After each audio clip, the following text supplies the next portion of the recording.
First time I tried, I mean, what classifies a hard drug? Like Xanax? Xanax, I was maybe in like 7th grade. 8th grade was the first time I had tried cocaine, and I snorted a little bit of meth. Could you give me a list of what drugs you have tried? Pot, Xanax, antidepressants, cocaine, crack, heroin, OxyContin, meth, 2CB, 2CI, acid, shrooms, MDMA. I know that there's more, but I can't think of them all off the top of my head.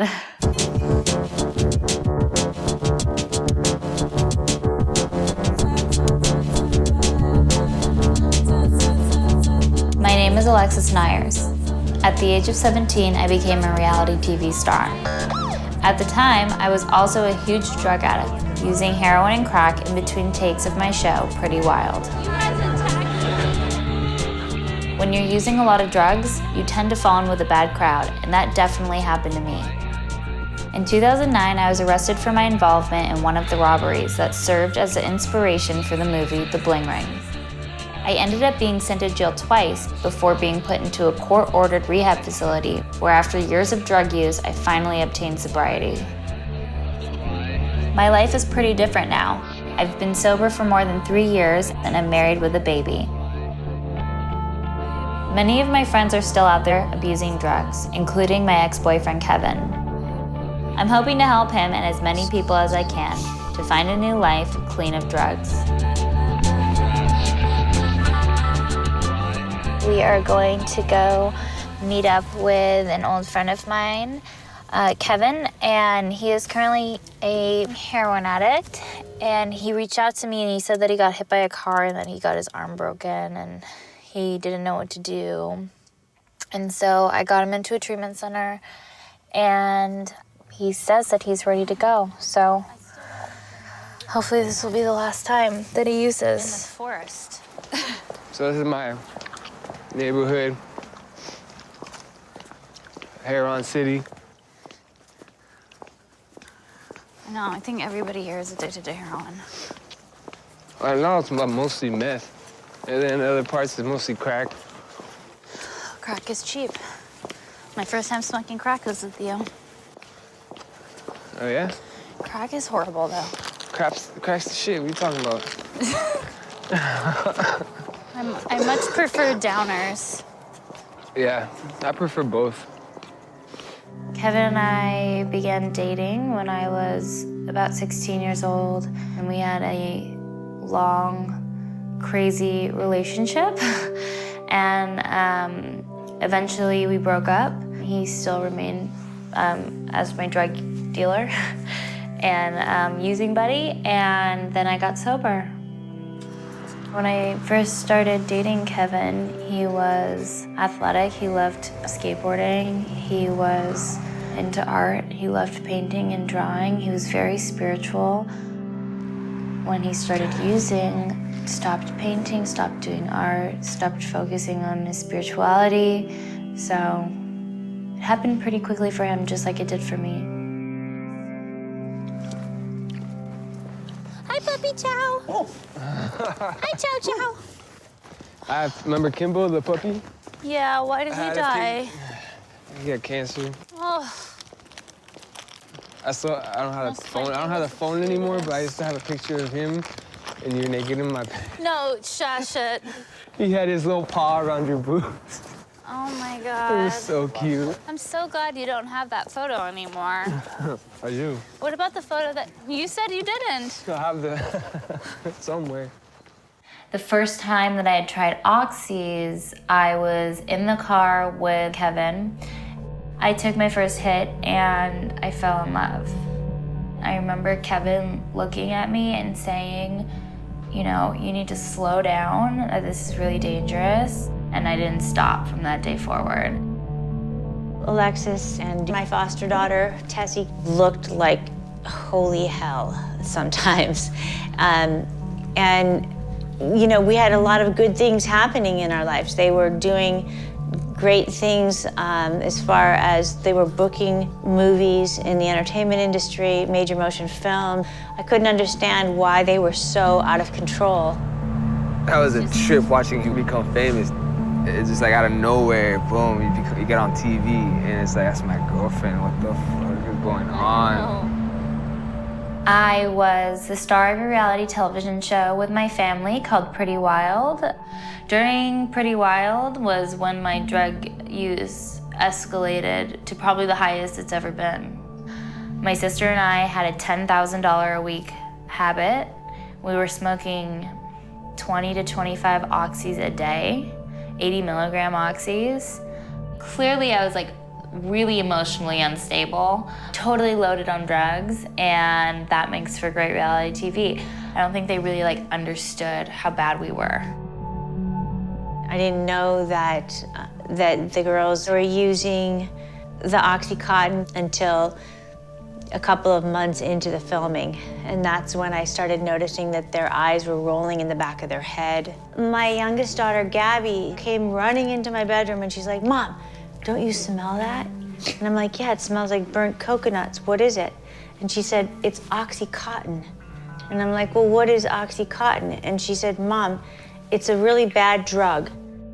My mom knew that we were drinking and partying, and she came to my apartment, and she walked in and she went to the kitchen, and all I had in my kitchen was like half a Subway sandwich, some beer, and foil, like 5 rolls of foil. And she lost it, you know? She was like, "What the fuck is wrong with you?" And my response was, "Fuck you, you fucking cunt. Get the fuck out of my house. I like to bake." And I slammed the front door on her. And that's just the way it was. You know, when the money stopped coming in from Pretty Wild, really our only option was switching to black tar heroin.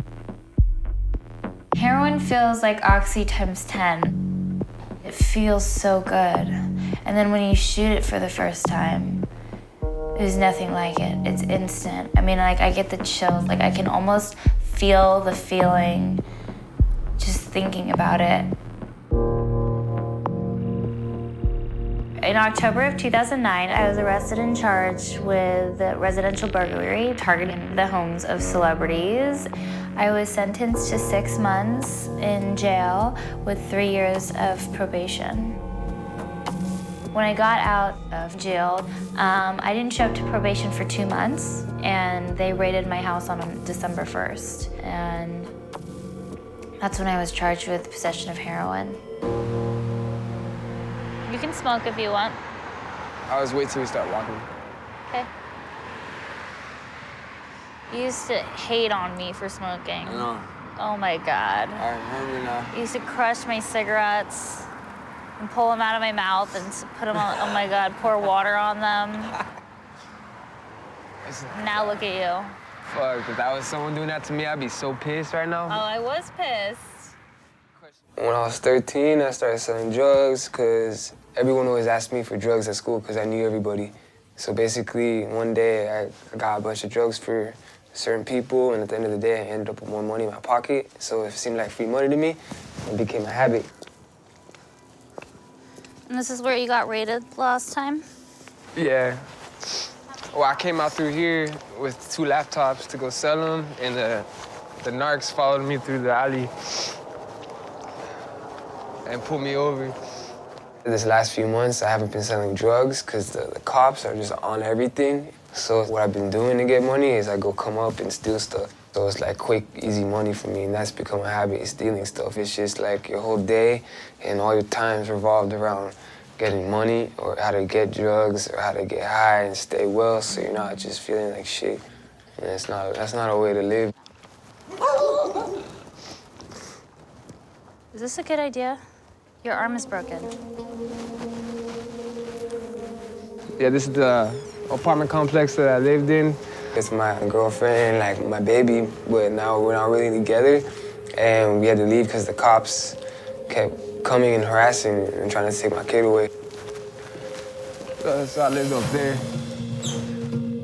His girlfriend obviously didn't want to deal with that, so she went with her parents, and I'm just on the streets, so I'm just like going day by day and just basically trying to make money every day and just to support my habit. And heroin's everywhere now, so like everybody's doing it. Like, so it's hard to stay away from it. You know, my whole life before getting into opiates, I was in a lot of pain. Because I suffered from like just so much crazy abuse, so much fucked up shit had happened to me.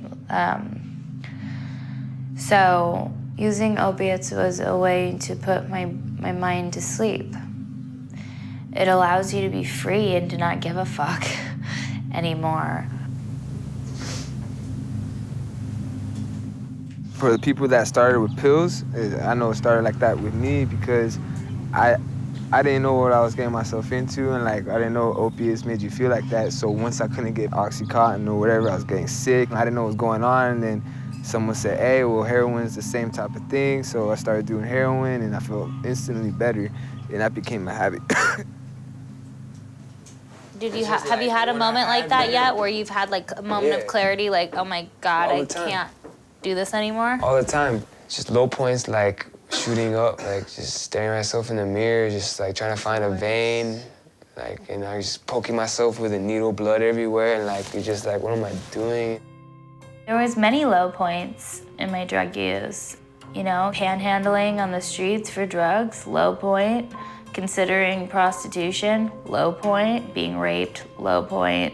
Losing a relationship with my family, low point. Going to jail, low point. I thought that I was gonna die a number of times.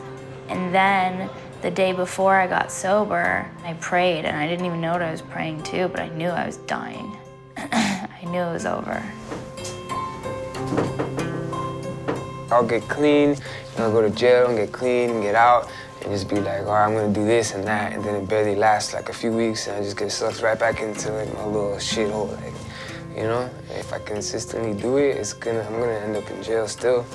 Like, so I just think about it and it's like, it's time for me to stop drugs because heroin's putting me in positions that I don't wanna be in, you know what I mean? That's what drug use is. It's fun, and then it's fun with problems, and then it's not fucking fun anymore. It's horrible. And that's just the way that it is. And then eventually you get sober or you die. I go to 7-Eleven right now. You need another snack? You just had a snack. Hey, you call me Hey. fat? Oh my God, you're a candy addict. You're gonna put on like 30 pounds in rehab on just candy. Do they have a nice gym over there? You don't know. I've never been there, so I don't know what the It looks so treatment nice. center looks I saw the beach, people on the beach kicking it, girls. like. Woo! There you go. There's some incentive. He and the drugs were my everything. He sustained me, you know, and that's really how unhealthy the relationship became. We spent every single day together, all day long. So whether it was like cutting coke or selling drugs or picking up drugs or taking drugs, I mean, that's just what we did.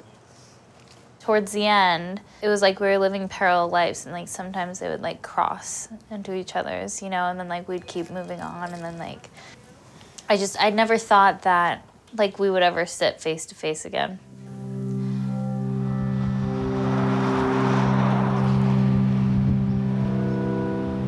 We are currently on our way to pick up Kevin to take him to treatment at the Spencer Recovery Center in Laguna Beach, California. When I entered drug rehab, I fought them tooth and nail. I would fight with every therapist. I said, I am opiate dependent. You people don't understand me. I have to use drugs because I'm a victim. I had this huge ego and at the same time this huge victim consciousness where everybody in the world had fucked me over. You know, because no one was gonna take my drugs from me, no one was gonna say that I had a problem. And that's just the way it was. We're off. When did you last use? Like a few hours ago. So you'll be fine until like a doctor comes and sees you and Yeah. checks you out.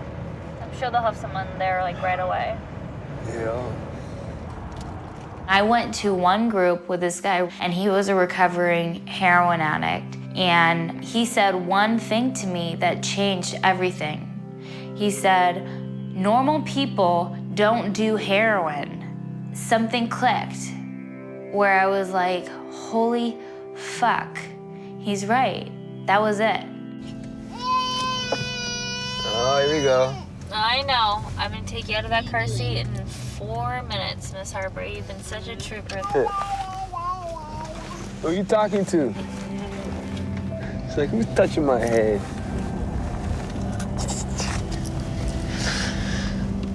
I'll come visit you after you're done detoxing. And then me and Harper will come down. Yay!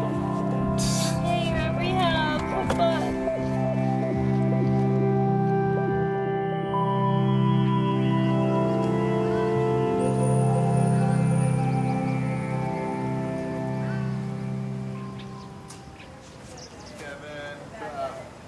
This is the people I live with. How long have you been at this house?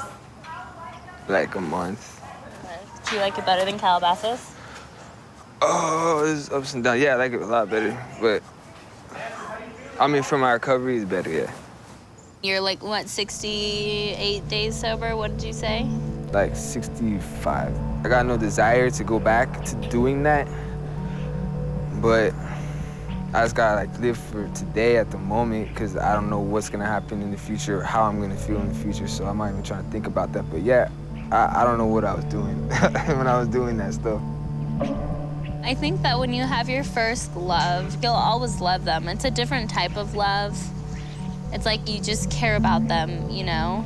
And I think that when you've been through experiences like we've been through, there's like a bond that's there that it's like I care so much about him and his future. And you just want so badly like to see each other do well at the end of it all.